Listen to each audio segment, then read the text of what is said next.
একদিন মাওলানা রুমি এবং শামস তারবিজি একটি কক্ষে আধ্যাত্মিক আলোচনায় মগ্ন ছিলেন। সেই কক্ষে অনেকগুলো মোমবাতি জ্বলছিল। আলোচনার এক পর্যায়ে শামস হঠাৎ প্রশ্ন করলেন, জালালউদ্দিন, এই যে মোমবাতিগুলো জ্বলছে, এগুলোর মধ্যে পার্থক্য কি? রুমি একজন দুঃখ পণ্ডিতের মতো উত্তর দিলেন, এগুলোর আকার ভিন্ন, কোনোটা লম্বা, কোনোটা খাটো, কোনোটা বেশি আলো দিচ্ছে, কোনোটা কম। শামস তাবরিজি তখন মুচকি হেসে বললেন, তুমি শুধু মোমবাতিগুলো দেখছ, কিন্তু আমি দেখছি সেই আলোটাকে। মোমবাতি আলাদা হতে পারে, কিন্তু তাদের থেকে নির্গত আলো তো এক। যতক্ষণ তুমি মোম নিয়ে পড়ে থাকবে, ততক্ষণ তুমি ভিন্নতা দেখবে। যখন তুমি আলোর প্রেমে পড়বে, তখন তুমি সব কিছুর মধ্যে একত্ব খুঁজে পাবে। কেন এই ঘটনাটি গুরুত্বপূর্ণ? এই ছোট কথাটি রুমির মনের পর্দা খুলে দিয়েছিল।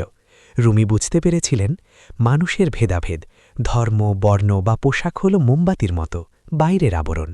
আত্মার ঐক্য, সবার ভেতরে থাকা সৃষ্টিকর্তার নূর বা আত্মা হল সেই আলোর মতো, যা অভিন্ন।